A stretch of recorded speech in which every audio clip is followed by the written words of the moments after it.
নমস্কার বন্ধুরা, শতাব্দী kitchen with easy কুকিংয়ে আপনাদের অনেক অনেক স্বাগত। আবারও হাজির হয়েছে একটা নতুন রেসিপি নিয়ে। আজকে আমি বানাতে চলেছি ব্রেকফাস্ট। সকালে আমাদের সবার হাতে অনেকই সময় কম থাকে, তাই আমি ভাবলাম এই রেসিপিটা আপনাদের সঙ্গে শেয়ার করি। এটা খুব তাড়াতাড়ি তৈরি হয়ে যায়, যেমন হেলদি তেমন টেস্টিও। তো তার জন্য যেটা আমার লাগছে, সবার আগে দরকার পড়েছে এখানে মসুর ডাল। ডালটাকে খুব ভালো করে আমি এটা ভিজিয়ে রেখেছিলাম, আর অবশ্যই ডালটাকে ধুয়ে নেবেন। এবার মসুর ডালে জলটা ঝরিয়ে ডালটাকে আমি নিয়ে নেব। ডালের জলটা আমি পুরো ঝরিয়ে নিয়েছি, আর এইভাবে কিন্তু জলটা ঝরিয়ে নিতে হবে। এবার ডালটাকে আমি খুব ভালো করে পেস্ট করে নেব। এবারে মিক্সি জারের মধ্যে আমি ডালগুলোকে দিয়ে দিচ্ছি, আর এটা কিন্তু জল ছাড়াই কিন্তু পেস্ট করে নিতে হবে। তো এখানে ডালটাকে পেস্ট করে আমি একটা বাটির মধ্যে নিয়ে নিয়েছি, আর জল ছাড়াই কিন্তু ডালটাকে পেস্ট করতে হবে। এবার এর মধ্যে আমি দিয়ে দিচ্ছি কিছু সবজি, যেমন এখানে আছে আলু, গাজর আর বিট। এগুলোকে খুব ভালো করে ঝিরে ঝিরে করে কেটে নিয়েছি। এগুলোকে এই ডালের মধ্যে এবার আমি দিয়ে দিচ্ছি। এবার এর মধ্যে আমি দিয়ে দিচ্ছি, এখানে আছে ধনেপাতা, ভালো করে ধুয়ে কুচি করে নিয়েছি।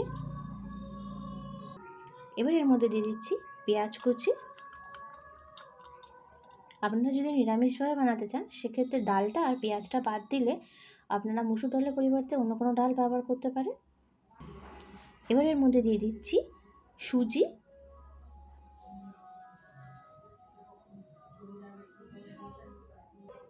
এবার দিয়ে দিচ্ছি এর মধ্যে লবণ। এবার এর মধ্যে দিয়ে দিচ্ছি ভাজা জিরে আর ধনে গুঁড়ো। দিয়ে দিচ্ছি এর মধ্যে কাঁচা লঙ্কা কুচি। আপনারা যে পরিমাণ ঝাল খাবেন এখানে সেটা ব্যবহার করতে পারেন।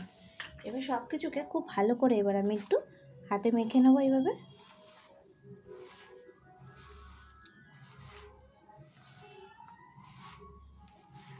এটা কিন্তু জল ছাড়াই মাখতে হবে। তো এটা খুব ভালো করে মেখে নিয়েছি। এবার এটা 5 মিনিট ঢেকে রাখবো। যেহেতু নুন দিয়েছি, নুন দেওয়ার ফলে সবজিগুলো একটু মজে যাবে, আর সুজিটাও খুব ভালোভাবে ডালের সঙ্গে মিশে যাবে। তার জন্য এটা আমি 5 মিনিট ঢাকা দিয়ে রেখে দিচ্ছি। তো এটা আমি 5 মিনিট মতো রেখে দিয়েছিলাম। এবার এটা একটা সাইডে রেখে দিচ্ছি। এবার এরকম একটা ছিদ্রওয়ালা থালা নিয়েছি, এর মধ্যে দিয়ে দিচ্ছি কিছুটা পরিমাণে সর্ষের তেল। তেলটা দিয়ে খুব ভালো করে হাত দিয়ে এইভাবে একটু মাখিয়ে নিতে হবে। খুব ভালো করে এভাবে মাখিয়ে নিলাম।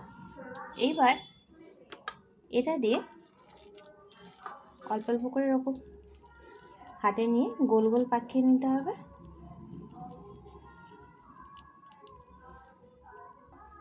তারপর এরকম থালায় রেখে হাত দিয়ে এভাবে একটু চাপ দিলেই দেখবেন এরকম চ্যাপ্টা চ্যাপ্টা শেপে এটা তৈরি হয়ে যাবে। তো এইভাবে বাকিগুলোকেও আমি বানিয়ে নিচ্ছি।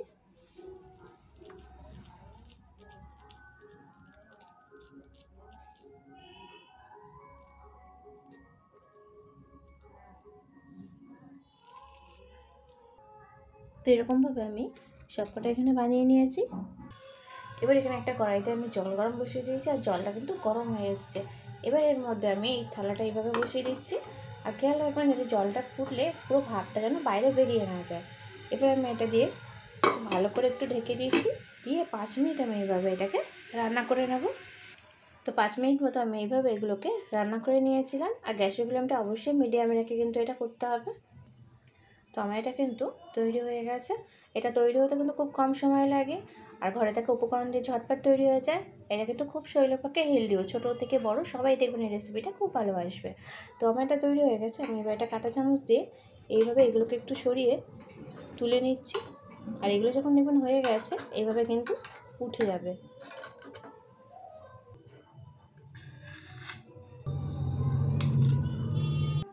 বাকিগুলোকেও আমি একরকমভাবে তৈরি করে নিচ্ছি।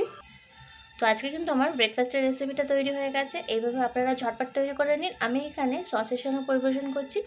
এটা কিন্তু সসের সঙ্গে খেতেও খুব ভালো লাগে। তো এটা আপনারা স্কুলে টিফিনেও দিয়ে দিতে পারেন, এমনকি সকালে জলখাবারে এটা ব্যবহার করতে পারেন। দারুণ লাগবে কিন্তু।